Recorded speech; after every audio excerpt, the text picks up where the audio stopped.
నమో వెంకటేశాయ. ఏడుకొండలవాడ వెంకటరమణ గోవింద గోవింద. శ్రీ శ్రీనివాస శ్రీ వెంకటేశ గోవింద గోవింద. కలియుగ ప్రత్యక్ష దైవం శ్రీనివాస పరబ్రహ్మ అనుగ్రహ విశేషంతో శ్రీమద్భాగవతంలో దశమస్కంధంలోని విశేషాలు యథాశక్తి తెలుసుకుంటున్నాం. నారాయణం నమస్కృత్య నరం చైవ నరోత్తమం దేవీం సరస్వతీం వ్యాసం తతో జయముదీరయేత్.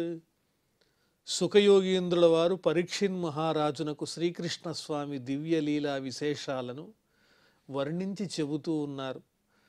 జరాసంధుని చేత పీడింపబడినటువంటి రాజులందరూ అతనిచే బంధింపబడి తమ తరపున ఒక దూతని పంపించారు కృష్ణుని దగ్గరకు. జరాసంధుడిని నాశనం చేసి ఆ రాజుల్ని రక్షించమని ఆ దూత కృష్ణ భగవానుణ్ణి ప్రార్థిస్తున్న సమయంలోనే దివ్య ఋషి నారదుల వారు వచ్చి, నీ భక్తులైనటువంటి పాండవులు, ముఖ్యంగా ధర్మరాజు రాజసూయ యాగాన్ని ప్రారంభిస్తున్నాడు, నువ్వు తప్పనిసరిగా యాగ రక్షకునిగా అక్కడ ఉండాలి అని నారద మహర్షి ధర్మరాజు యొక్క ఆహ్వానాన్ని గురించి కృష్ణస్వామికి చెప్పాడు. ఇప్పుడు ఈ రెండు పనుల్లో ఏది ముఖ్యము అని ఆలోచన చేస్తూ కృష్ణుడు ఉద్ధవుణ్ణి, తన మిత్రుణ్ణి సూచన కోరాడు. అప్పుడు ఉద్ధవుడు అన్నాడు, రాజసూయ యాగానికి వెడితే అందులో భాగంగా ధర్మరాజు ఎలాగూ దిగ్విజయ యాత్ర చేస్తాడు కదా, ఆ సందర్భంలో జరాసంధుణ్ణి కూడా మనం సంహరించవచ్చు. అతనితో సమానమైన బలం కలవాడు భీముడే. భీమునికి జరాసంధునికి ద్వంద్వయుద్ధం జరిగినట్లయితే ఆ జరాసంధుడు మరణిస్తాడని చక్కని సూచన ఇచ్చాడు. ఇత్యుద్ధవ వచో రాజన్ సర్వతో భద్రమచ్యుతం దేవర్షిర్యదువృద్ధాశ్చ కృష్ణశ్చ ప్రత్యపూజయన్. ఉద్ధవుడు చెప్పినటువంటి వచనం ఎలా ఉన్నది అంటే సర్వసమగ్రంగా ఉంది, సంపూర్ణంగా ఉంది. ఎవరు లోపం చెప్పడానికి వీల్లేనంత ప్రత్యేకంగా విలక్షణంగా సరైనదిగా ఉన్నది ఆ వాక్యం. అచ్యుతం అన్నారు. అచ్యుతం అంటే జారిపోవటానికి వీల్లేనంత పటిష్టమైనటువంటి వివరణ ఇచ్చాడు ఆ ఉద్ధవుడు. దాంతో దేవర్షి అయినటువంటి నారదుడు కానీ, యదువృద్ధులు కానీ, శ్రీకృష్ణ పరమాత్మ కానీ వీళ్ళందరూ ఉద్ధవుని యొక్క వచనాన్ని చక్కగా గౌరవించారు, అతన్ని ఆనందింపజేశారు. చక్కగా చెప్పావయ్యా అని అభినందించారు. అథాదిశత్ ప్రయాణాయ భగవాన్ దేవకీసుతః భృత్యాన్ దారుక జైత్రాదీననుజ్ఞాప్య గురూన్ విభు. వెంటనే ధర్మరాజాదుల దగ్గరికి వెళ్ళడానికి ప్రయాణ సన్నాహాలు ప్రారంభించారు. శ్రీకృష్ణ పరమాత్మ అందరికీ చెప్పారు, మనం బయలుదేరి వెళ్ళాలి ఇంద్రప్రస్థానికని చెప్పంగానే సర్వసన్నాహాలు జరిగిపోతూ ఉన్నాయి.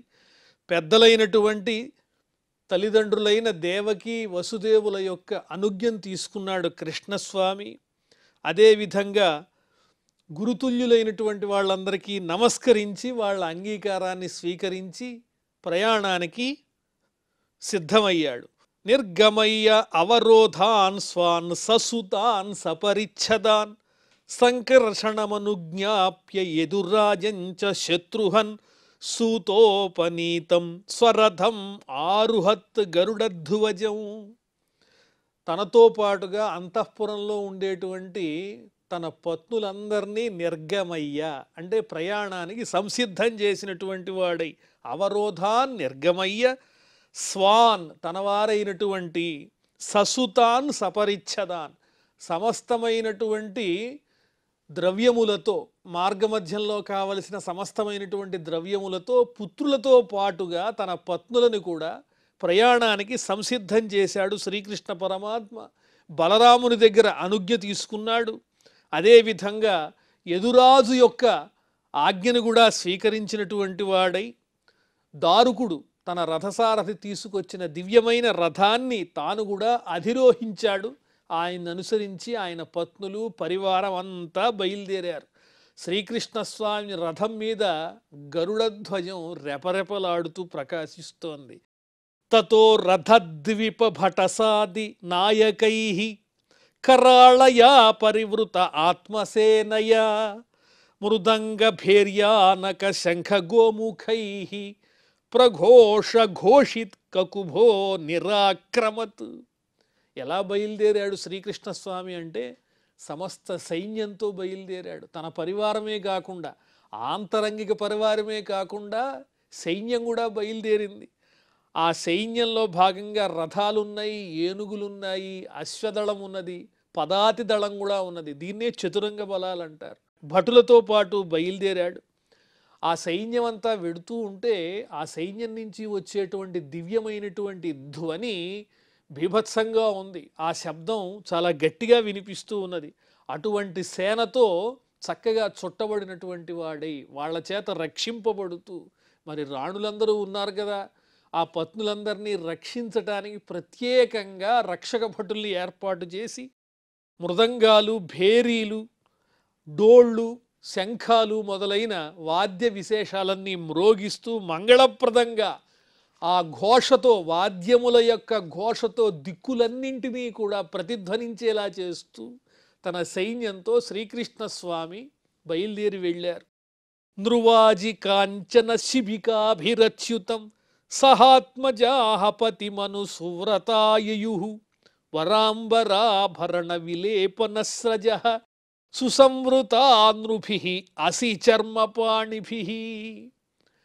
మరి శ్రీకృష్ణస్వామి అంతఃపురంలో ఉండేటువంటి పత్నులు కానీ, తదితరులైనటువంటి ప్రధానులైనటువంటి పరిచారికలు కానీ, వీళ్ళందరూ వెళ్ళటానికి అనేక రకాలైన వాహనాలు సిద్ధంగా ఉన్నాయి. ముఖ్యంగా మహారాజు గారి భార్యలు ఎవరైతే ఉన్నారో పత్నులు, శ్రీకృష్ణస్వామి పత్నులు, వాళ్ళందరికీ ప్రత్యేకంగా బంగారుమయమైనటువంటి కాంచన శిబికాభిః పల్లకీలు సిద్ధం చేశారు. బంగారంతో తయారు చేయబడినటువంటి అందమైన పల్లకీలు. వాటిలో చక్కగా పత్నులంతా కూర్చుని ఉన్నారు. బలిష్ఠులైనటువంటి నరులు ఆ పల్లకీని మోసుకుని వస్తూ ఉన్నారు. మరి ఆ పత్నులు వీళ్ళంతా ఎలా ఉన్నారంటే దివ్యమైన శ్రేష్టమైనటువంటి ఆభరణములను, వస్త్రాలను ధరించి ఉన్నారు. శ్రేష్టమైన చక్కని సుగంధ ద్రవ్యములను కూడా శరీరానికి అలదుకుని ఉన్నారు. చుట్టూ ఎటువంటి రక్షక భటులు ఉన్నారంటే ఖడ్గము, డాలు ధరించి సంసిద్ధంగా ఆ పత్నులను రక్షిస్తూ, చుట్టూ శ్రీకృష్ణ పత్నులను రక్షిస్తూ చుట్టూ రక్షణ కవచంలాగా రక్షక భటులంతా ఉన్నారు. ఈ రకంగా ప్రయాణం సాగుతూ ఉన్నది. నరోష్ట్రగో మహిష ఖరాశ్వతర్యనః కరేణుభిః పరిజన వారయోషితః స్వలంకృతాః కటకుటి కంబళాంబరాద్యుపస్కరాః యయుః అధియుజ్య సర్వతః. వాహనాలతో ఎలా వెడుతున్నారు, అదేవిధంగా వారిని అనుసరించేటువంటి పరిజనాలు కానీ అనేక రకములైన వాహనాలు ఉన్నాయి. ఏమిటవి అంటే మానవులు కూడా వాహనాలుగా ఉన్నారు, సేవకులు. వాళ్ళు పల్లకీల్లో మోస్తున్నారు శ్రీకృష్ణస్వామి పత్నులను. అదేవిధంగా ఒంటెలున్నాయి, ఎద్దులున్నాయి, దున్నపోతులున్నాయి, గాడిదలున్నాయి, కంచర గాడిదలు ఉన్నాయి, అలాగే ఎడ్ల బళ్ళు ఉన్నాయి. ఇలా అనేక రకాలైనటువంటి, అంటే సమస్తమైనటువంటి వస్తువులని మోసుకు వెళ్ళడానికి వీలుగా తగినటువంటి వాహనాలన్నీ సిద్ధం చేసుకుని తన పరిజనములతో పాటుగా ఆ శ్రీకృష్ణస్వామితో పాటుగా వారవనితలు కూడా అనుసరించి వస్తూ ఉన్నారు. చక్కగా అలంకరించుకుని ఉన్నారు వాళ్ళు. వట్టివేళ్లతో చేయబడినటువంటి చాపలలో సమస్తమైన పదార్థాలని గట్టిగా చుట్టి ఏవి పోకుండా భద్రపరుస్తూ గుడారాలు, కంబళ్ళు, వస్త్రాలు ఇలాంటివన్నీ చక్కగా సిద్ధం చేసుకుని బయలుదేరుతూ ఉన్నారు. బళ్ళ మీద ఎక్కించి బయలుదేరారు. బలం బృహత్ ధ్వజపట ఛత్రచామరైః వరాయుధాభరణ కిరీటవర్మభిః దివాంశుభిః తుములరవం బభౌరవేః యథార్ణవః క్షుభిత తిమింగిలోర్మిభిః. ఆ బలం ఎలా ఉన్నది? శ్రీకృష్ణుణ్ణి అనుసరించి వచ్చేటువంటి పదాతి బలం కానీ, అశ్వబలం కానీ, రథబలం కానీ, గజబలం కానీ, ఇదంతా ఒక పెద్ద సముద్రంలాగా ఉంది. సముద్రంలో భీకరమైనటువంటి జలజంతువులు ఏ విధంగా ఉంటాయో వాటి వలె పెద్ద సముద్రంలాగా ధ్వని చేస్తూ గంభీరమైనటువంటి ఘోషతో ఉన్నది ఆ సమస్తమైనటువంటి పరివారము మరియు సైన్యము కూడా. పెద్ద పెద్ద పతాకాలు, ఛత్రచామరాలు, శ్రేష్టమైనటువంటి ఆయుధాలు, అందమైన మణిఖచితమైన బంగారు కిరీటాలు, కవచాలు ఇవన్నీ ధరించినటువంటి సైన్యం అది. ఎలా ఉన్నది ఆ సైన్యం యొక్క కాంతి అంటే, ఆ ఆయుధాల చేత, వారు ధరించిన కవచాల చేత సూర్యుని యొక్క కాంతితో సమానంగా ప్రకాశిస్తోంది.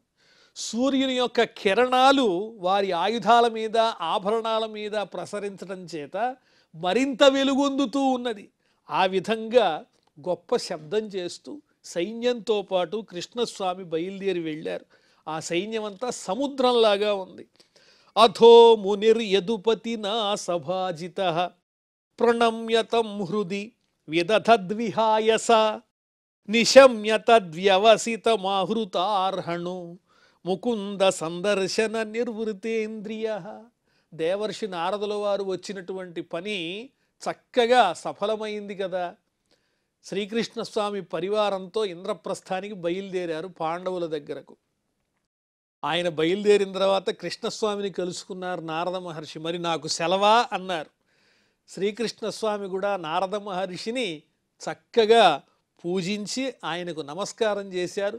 నారద మహర్షి కూడా కృష్ణుణ్ణి పరమాత్మగా ఎరిగినవారు కాబట్టి ఆ శ్రీకృష్ణస్వామికి నమస్కారం చేసి ఆయన దివ్యస్వరూపాన్ని తన హృదయంలో నిలుపుకుని అక్కడి నుంచి ఆకాశ మార్గం గుండా బయలుదేరి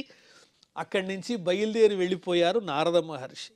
రాజదూతమువాచేదం భగవాన్ ప్రీణయన్ గిర మా భైష్టదూత భద్రం వో ఘాతయిష్యామి మాగధం. అదేవిధంగా జరాసంధుని చేత బంధింపబడినటువంటి 1000 మంది రాజుల దగ్గర నుంచి వచ్చినటువంటి దూతని చూచి కృష్ణస్వామి తాను ఇంద్రప్రస్థానికి బయలుదేరుతూ ఆ దూతతో ఇలా చెప్పాడు, నాయనా భయం లేదు, నీ మాటలు నేను ఆలకించాను, నా మాటగా రాజులందరికీ చెప్పు, త్వరలోనే వాళ్ళకి ప్రశాంతత చేకూరుతుంది, జరాసంధుడు నాశనమైపోతాడు, భయపడద్దు, ఆ మగధరాజైన దుష్టుడైనటువంటి జరాసంధుణ్ణి తప్పకుండా సంహరింపజేస్తాను అని మాట ఇచ్చాడు శ్రీకృష్ణస్వామి. ఇత్యుక్తః ప్రస్థితో దూతో యథావదవదద్ నృపాన్ తేపి సందర్శనం శౌరేః ప్రత్యైక్షణ్యన్ ముముక్షవః. ఈ విధంగా దూత బయలుదేరి వెళ్ళి ఆ రాజులందరికీ తెలియజేశాడు, కృష్ణస్వామి త్వరలోనే మిమ్మల్ని అందరినీ జరాసంధుని పీడ నుంచి విడిపిస్తానని మాట ఇచ్చాడు అని చెప్పేటప్పటికల్లా వాళ్ళందరూ ముక్తిని కోరుకునేటువంటి వారి వలె, ముముక్షువులు ఏ విధంగానైతే పరమాత్మ సందర్శనం కోసం ఎదురు చూస్తూ ఉంటారో అలాగే వాళ్ళు కూడా శ్రీకృష్ణస్వామి ఎప్పుడు వస్తాడు, ఈ జరాసంధుణ్ణి ఎప్పుడు సంహరింపజేస్తాడు, మనల్ని ఎప్పుడు విడుదల చేస్తాడు అని చెప్పి వాళ్ళందరూ ఎదురు చూస్తూ ఉన్నారు. ఆనర్త సంవీర మరూన్ తీర్త్వా వినశనం హరిహి గిరీన్నదీ అతీయాయ పురగ్రామ వ్రజాకరాన్. ఆనర్త దేశములు, అదేవిధంగా సంవీర మరు అనేటువంటి పేరు కలిగినటువంటి దేశములను, వినశనం కురుక్షేత్రమును, వీటన్నింటినీ కూడా తీర్త్వా దాటి పెద్ద పెద్ద పర్వతాలను, నదులను, వీటిలన్నింటినీ అతిక్రమించి పట్టణాలు, అదేవిధంగా గ్రామములు, అలాగే పల్లెలు, వీటన్నింటినీ దాటి తతో దృషద్వతీం తీర్త్వా ముకుందో దసరస్వతీం. దృషద్వతి అనే పేరు కలిగిన నదిని, సరస్వతి అనే పేరు కలిగిన నదిని కూడా దాటి పాంచాలానధ మత్స్యాంశ్చ శక్రప్రస్థమథాగమత్. పాంచాల దేశములు, మత్స్యదేశములు ఇవన్నీ దాటుకుని ఆ తరువాత శక్రప్రస్థమథాగమత్ ఇంద్రప్రస్థ నగరానికి చేరుకున్నాడు కృష్ణస్వామి సపరివారంగా తన పత్నులతో. తముపాగతమాకర్ణ్య ప్రీతో దుర్దర్శనం నృణాం అజాత శత్రుర్నిరగాత్ సోపాధ్యాయ సుహృద్వృత. శ్రీకృష్ణస్వామి నగరంలో ప్రవేశిస్తున్నాడని తెలుసుకున్నటువంటి ధర్మరాజు అమితానందంతో, ప్రీతితో కూడినటువంటి వాడై తన పరివారంతో శ్రీకృష్ణస్వామికి చక్కగా ఎదురేగేటువంటి సన్నాహాలన్నీ చేస్తూ ఉన్నాడు. వేద పండితులు, ఉపాధ్యాయులు వీళ్ళందరితో, స్నేహితులతో కూడినటువంటి వాడై, ఆచార్యులతో కూడినటువంటి వాడై కృష్ణునకు ఎదురేగి ఆయనకు స్వాగతం పలకాలని ధర్మరాజు ఇష్టపడుతున్నాడు. గీతవాదిత్ర ఘోషేణ బ్రహ్మఘోషేణ భూయస అభ్యయాత్ స హృషీకేశం ప్రాణాః ప్రాణమివాదృతః. చక్కని గానములు, శ్రీకృష్ణ స్వామి దివ్య లీలలను వర్ణించేటువంటి చక్కని పాటలు పాడుతూ ఉంటే ఒక పక్క, దివ్యమైనటువంటి వాద్య విశేషాలు మంగళధ్వనులతో, అదేవిధంగా బ్రహ్మఘోషేణ ద్విజులు బ్రాహ్మణోత్తములు వేదమంత్రములతో చక్కగా ఆ శ్రీకృష్ణ స్వామిని ఆశీర్వదిస్తూ ఉన్నారు. ఆ విధంగా ధర్మరాజు ఇటువంటి పరివారంతో ఆ శ్రీకృష్ణ స్వామిని స్వాగతం పలుకుతూ ఉన్నాడు. ఎలా ఉంది ఆ స్వాగతం పలకటం అంటే, ఇంద్రియాలన్నీ ప్రాణంతో కలిసినట్లుగా ఉంది. అంతవరకు చేతనం లేనటువంటి ఇంద్రియాలు ప్రాణం గనక, ప్రాణశక్తి తమలో ప్రవేశిస్తే ఎలా చైతన్యవంతమవుతాయో, అలాగే శ్రీకృష్ణ స్వామి రాక వల్ల ధర్మరాజు అంత చైతన్యాన్ని, ఆనందాన్ని పొందాడు. దృష్ట్వా విక్లిన్న హృదయ కృష్ణం స్నేహేన పాండవ చిరాత్ దృష్టం ప్రియతమం సస్వజేధ పునఃపునః. శ్రీకృష్ణుణ్ణి చూడంగానే ప్రేమతో ఆర్ద్రమైపోయింది ఆ ధర్మరాజు యొక్క హృదయం. ఆ కృష్ణుని మీద ఉన్నటువంటి స్నేహము, అనురాగము, అభిమానము ఇవన్నీ ఒక్కసారిగా ధర్మరాజులో ప్రత్యక్షంగా కనిపిస్తున్నాయి. ఎంతో కాలం తర్వాత మిక్కిలి ప్రియతముడు అన్నారు. అంటే చాలా ఇష్టుడు, ఆత్మీయుడు, దైవస్వరూపుడు, తమకు దైవమైనటువంటి ఆ శ్రీకృష్ణస్వామిని చూచి అమందానందంతో ఆ ధర్మరాజు కృష్ణస్వామిని మాటిమాటికి ఆలింగనం చేసుకుని తృప్తి పడుతూ ఉన్నాడు. దోర్భ్యాం పరిష్వద్య రమా అమలాలయం ముకుందగాత్రం నృపతిర్హతాశుభ లేభే పరాం నిర్వృతిమశ్రులోచనో హృష్యత్తను విస్మృతలోక విభ్రమ. శ్రీదేవికి, లక్ష్మీదేవికి ఆలయమైనటువంటి వాడు, స్థానభూతుడైనటువంటి వాడు ఆ శ్రీకృష్ణ స్వామి. శ్రీ మహావిష్ణు స్వరూపుడు కదా, ఆయన హృదయంలో లక్ష్మీదేవి నిరంతరము నివాసం ఉంటుంది. ఆ శ్రీకృష్ణుణ్ణి తన రెండు బాహువులతో ఆలింగనం చేసుకుని ఆ స్వామి యొక్క స్పర్శ చేత, శరీర స్పర్శ చేత ధర్మరాజు తన యొక్క అశుభాలన్నీ పోయినాయి, ఇకన్నీ మంగళాలే అనేటువంటి భావన కలిగిన మనస్సు కలిగిన వాడై ఎంతో చక్కని ఆనందాన్ని పొందుతూ కంటి వెంట ఆనంద బాష్పాలు జలజల జాలువారుతూ ఉంటే పులకించినటువంటి దేహం కలిగినటువంటి వాడై ఆ శ్రీకృష్ణ స్వామిని చూచి తన్మయత్వాన్ని పొంది ఏ విధంగా కృష్ణుణ్ణి పూజించాలో మర్చిపోయాడు. ఇది మర్చిపోవటం అంటే ముందు అర్ఘ్యం ఇవ్వాలా, తరువాత పాద్యం ఇవ్వాలా, లేకపోతే ఏ విధంగా పూజించాలి శ్రీకృష్ణుణ్ణి, ఆ క్రమమంతా మర్చిపోయాడు. అంటే భక్తి పారవస్యం చేత కలిగినటువంటి ఆ భావనతో పూజించే విధానంలో ఉండేటువంటి వరుస క్రమాన్ని మర్చిపోయి నిశ్చేష్టుడై అలాగే స్వామిని చూస్తూ ఉన్నాడు ఆ ధర్మరాజు. తమ్మాతులేయం పరిరభ్య నిర్వృత భీమస్మయన్ ప్రేమ జవాకులేంద్రియ యమౌ కిరీటీ చ సుహృత్తమం ముదా ప్రవృద్ధ బాష్పాహ పరిరేభిరే అచ్యుతం. తమ మేనమామైనటువంటి వసుదేవుని యొక్క పుత్రుడు కదా కృష్ణస్వామి. అతన్ని చూడంగానే భీమసేనునకు కూడా ఆనందం కలిగింది. వెంటనే ఆ ప్రేమానురాగాలు పెళ్ళుబుగుతూ ఉంటే భీముడు కూడా వచ్చి ఆ శ్రీకృష్ణ స్వామిని ఆలింగనం చేసుకున్నాడు. అదేవిధంగా నకుల సహదేవులు, అర్జునుడు వీళ్ళంతా ఆ శ్రీకృష్ణ స్వామి దగ్గరకు వచ్చి ఆయన ఆలింగనం చేసుకుని సంతోషపడుతూ ఉన్నారు. వారి కంటి వెంట కూడా ఆనంద బాష్పాలు వస్తూ ఉన్నాయి. అర్జునేన పరిష్వక్తో యమాభ్యామభివందిత బ్రాహ్మణేభ్యో నమస్కృత్య వృద్ధేభ్యశ్చ యథార్హత. అర్జునుడు తన తోటివాడు కాబట్టి కృష్ణస్వామి అర్జునుడిని ఆలింగనం చేసుకుని ప్రత్యేకంగా చిన్నవాళ్ళైనటువంటి నకుల సహదేవుల చేత నమస్కరింపబడినటువంటి వాడై బ్రాహ్మణులకు, వయసులో పెద్దవారైనటువంటి వృద్ధులకు వీళ్ళందరికీ నమస్కారం చేశాడు కృష్ణస్వామి ఆ ఇంద్రప్రస్థంలో. మానితో మానయామాస కురుసృంజయ కైకయాన్ సూతమాగధ గంధర్వాహ వందినశ్చోపమంత్రిణః.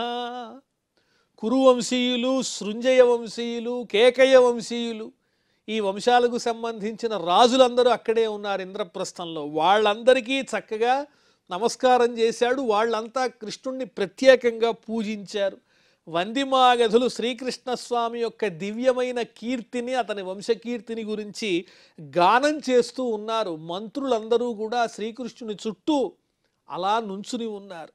మృదంగ శంఖపట వీణాపణవగోముఖై బ్రాహ్మణాశ్చారవిందాక్షం తుష్టువు ననృతు జగు. మృదంగాలు మ్రోగుతూ ఉన్నాయి, శంఖాల యొక్క శబ్దం వినిపిస్తూ ఉన్నది, వీణ ఇత్యాదిగా కలిగినటువంటి వాద్య విశేషాలు, భేరీలు, తప్పెట్లు ఇత్యాదిగా కలిగిన అనేక రకములైనటువంటి మంగళ వాద్యముల యొక్క ధ్వనితో ఇంద్రప్రస్థమంతా మారుమ్రోగుతూ ఉన్నది. అందరూ శ్రీకృష్ణుని యొక్క రాక వల్ల తమకు కలిగినటువంటి సంతోషాన్ని వ్యక్తపరుస్తూ ఉన్నారు. బ్రాహ్మణోత్తములు ఆ శ్రీకృష్ణ పరమాత్మను, పద్మముల వంటి నేత్రములు కలిగిన శ్రీకృష్ణ స్వామిని చక్కగా ఆశీర్వదించారు. అక్కడున్న ప్రజలందరూ కొంతమంది కీర్తిస్తూ ఆయన్ని సంతోషపెడితే, కొంతమంది నాట్యం చేస్తూ సంతోషపెట్టారు, ఇంకొంతమంది శ్రీకృష్ణుని యొక్క కీర్తిని పాటల రూపంలో పాడి ఆనందిస్తూ ఉన్నారు. ఏవం సుహృద్భిః పర్యస్తః పుణ్యశ్లోక శిఖామణి సంస్తూయమానో భగవాన్ వివేశ అలంకృతం పురం. ఈ విధంగా స్నేహితులందరూ చుట్టూ నిలిచి ఆ శ్రీకృష్ణ స్వామికి స్వాగతం పలుకుతూ ఉంటే, పవిత్రమైనటువంటి చరిత్ర కలిగిన వారిలో శ్రేష్ఠుడు ఆ శ్రీకృష్ణ స్వామి వాళ్ళందరి చేత స్తుతింపబడుతూ ఉన్నటువంటి వాడై అందంగా అలంకరింపబడి అపర స్వర్గమా అన్నట్లు ప్రకాశిస్తున్నటువంటి ఇంద్రప్రస్థపురంలో తన పరివారంతో చక్కగా ప్రవేశించాడు. సంసిక్తవర్త్మకరిణాం మదగంధతోయై చిత్రధ్వజై కనకతోరణపూర్ణకుంభై మృష్టాత్మభిః నవదుకూల విభూషణస్రక్ గంధై నృభిః యువతిభిశ్చ విరాజమానం. ఆ ఇంద్రప్రస్థ నగరం ఎలా ఉందో వర్ణించి చెబుతూ ఉన్నారు. ఆ పట్టణంలో ఉన్నటువంటి మార్గాలన్నీ సుగంధపూరితాలుగా ఉన్నాయి. ఎందువల్ల అంటే మదించినటువంటి ఏనుగుల యొక్క కపోల భాగముల నుంచి స్రవించేటువంటి మదజలముల యొక్క సువాసనతో ఆ మార్గాలన్నీ నిండి ఉన్నాయి. చక్కగా నీళ్లు చల్లబడి ఉన్నాయి, సుగంధపూరితములైనటువంటి నీళ్లు. రంగురంగులతో కూడినటువంటి పతాకాలు రెపరెపలాడుతూ నగర వీధుల్లో కనిపిస్తూ ఉన్నాయి. బంగారుమయమైనటువంటి తోరణాలు గృహాలన్నింటికీ కట్టి ఉన్నాయి. ప్రతి ఇంట్లో కూడా అందంగా అలంకారాలు కనిపిస్తూ ఉన్నాయి. ఆ ఇళ్లల్లో ఉండే స్త్రీ పురుషులు కూడా అందమైన పుష్పమాలలతో, కొత్త నూతన వస్త్రములతో అలంకరించుకున్నటువంటి వాళ్ళై, గంధములను అలదుకున్నటువంటి వాళ్ళై ప్రకాశిస్తూ ఆ శ్రీకృష్ణస్వామి యొక్క దివ్యమైన రూపాన్ని చూచి ఆశ్చర్యచకితులై ఉన్నారు. పూర్ణ కుంభములతో ఆ స్వామికి స్వాగతం పలుకుతూ ఉన్నారు. ఉద్దీప్త దీప బలిభిః ప్రతి సద్మజాల నిర్యాత ధూప రుచిరం విలసత్పతాకం మూర్ధన్య హేమ కలశైః రజతోరు శృంగైః జుష్టం దదర్శ భవనైః కురు రాజధామ. పాండవుల యొక్క రాజధాని అయినటువంటి ఆ ఇంద్రప్రస్థాన్ని శ్రీకృష్ణస్వామి చూస్తున్నాడు తన పరివారంతో. ఎంత అందంగా ఉన్నది ఆ రాజధాని నగరం అంటే, ప్రతి ఇంటిలో కూడా దీపాల వరుసలు పెట్టారు. దీపముల యొక్క వరుసలతో ప్రకాశమానంగా ప్రతి ఇల్లు కూడా, ప్రతి గృహము కూడా అలంకరించబడి ప్రకాశిస్తూ ఉన్నది. ఆ ఇళ్లల్లో నుంచి వచ్చేటువంటి దివ్యమైన సుగంధమైనటువంటి ధూమములు, అగరు ధూపముల యొక్క సువాసనలు ఎంతో ఆనందాన్ని కలిగిస్తూ ఉన్నాయి. అదేవిధంగా ప్రతి గృహం మీద కూడా చక్కని పతాకాలు రెపరెపలాడుతూ ఉన్నాయి. ఇళ్ల మీద బంగారుమయమైన కలశాలను నిర్మించి ఉన్నారు. అలాగే ప్రతి గృహం మీద వెండితో చేయబడినటువంటి శిఖరాలు కూడా కనిపిస్తూ ఉన్నాయి. ఈ విధంగా ప్రతి చోట ఎక్కడ చూచినా కూడా బంగారుమయము అలాగే రజతమయంగా ఆ నగరమంతా ప్రకాశిస్తూ ఉన్నది దివ్యమైన కాంతులతో. నగర ప్రజలందరూ కూడా చక్కగా అలంకరించుకుని శ్రీకృష్ణ స్వామికి దివ్యమైన స్వాగతం పలుకుతూ ఉన్నారు. ప్రాప్తం నిశమ్య నరలోచన పానపాత్రం ఔత్సుక్య విశ్లధిత కేశ దుకూల బంధాః సద్యో విసృజ్య గృహకర్మ పతింశ్చ తల్పే ద్రష్టుం యయుః యువతయస్మ నరేంద్ర మార్గే. రాజమార్గంలో శ్రీకృష్ణస్వామి అలా నడిచి వస్తూ ఉన్నాడు, ఆ రథం మీద వస్తూ ఉన్నాడు. శ్రీకృష్ణ స్వామి వచ్చాడన్న విషయం తెలియంగానే ఏ స్వామిని దర్శించి మానవులందరూ తమ యొక్క నేత్రముల యొక్క సార్థకతను పొందుతూ ఉంటారో ఆ స్వామిని చూస్తేనే కదా ఈ నేత్రాలకు సార్థకత. అటువంటి స్వామిని చూడాలని ఆ నగరంలో ఉండేటువంటి స్త్రీలందరూ తమ ఆభరణాలన్నీ జారిపోతూ ఉంటే, అదేవిధంగా వారు ధరించినటువంటి దివ్య వస్త్రములు కూడా అటూ ఇటూ కదిలిపోతూ ఉంటే, కేశముల యొక్క ముడులన్నీ జారిపోతూ ఉంటే వాటిని అన్నిటినీ సరి చేసుకుంటూ ఉత్సుకతతో గబగబా శ్రీకృష్ణ స్వామిని చూడటం కోసం తమ పతులను వారి సేవను కూడా విడిచిపెట్టినటువంటి వారై ఆ రాజమార్గంలో వస్తున్నటువంటి కృష్ణస్వామిని దర్శించటానికి ఇంద్రప్రస్థంలో ఉన్నటువంటి యువతులంతా కూడా గబగబా మిద్దెల మీదకి ఎక్కి ఆ స్వామిని దర్శిస్తూ ఉన్నారు. ఆ విధంగా ఎంతో వైభవంగా కృష్ణస్వామి తన పరివారంతో ఆ ఇంద్రప్రస్థంలో ప్రవేశించాడు, ధర్మరాజాదులతో స్వాగతింపబడుతూ. మరి ఆ తరువాత ఏం జరిగిందో మనం మళ్ళీ తెలుసుకుందాం. ప్రస్తుతం క్షమాప్రార్థనాదులతో ఈ కార్యక్రమాన్ని పరిసమాప్తం చేసుకుందాం. అథ క్షమాప్రార్థన. యదక్షరపదభ్రష్టం మాత్రాహీనంచ యద్భవేత్ తత్సర్వం క్షమ్యతాం దేవ నారాయణ నమోస్తుతే. శ్రియఃకాంతాయ కళ్యాణ నిధయే నిధయేర్ధినాం శ్రీవేంకట నివాసాయ శ్రీనివాసాయ మంగళం.